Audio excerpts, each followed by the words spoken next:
Okay, this is a simulation of the IRmadillo Diamond product on the cradle.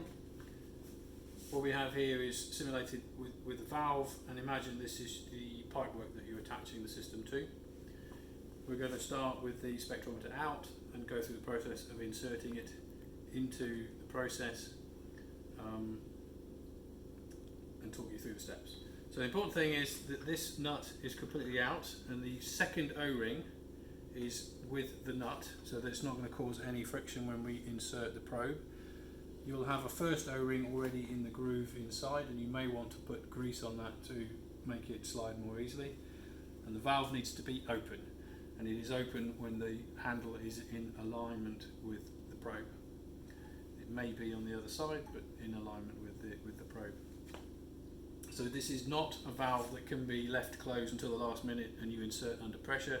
You have to have a vacated open pipework in order to insert the spectrometer. And then importantly, underneath you need the 4 fastening screws with their black metal stops in place but loose. Okay, with everything undone, so that they can slide over these welded on stops on the bottom of the cradle. And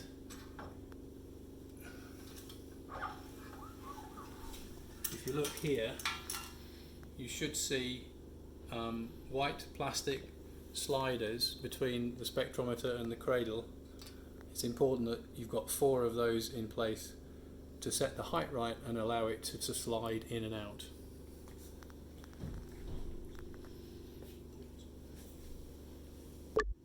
Right, so we've checked the setup, everything's ready to go. Valve's open, very important, otherwise obviously you'll hit the ball valve as you try and insert. The insertion is simply a case of make sure the probe lines up with the port tube and insert all the way in until you hit the stop. Okay.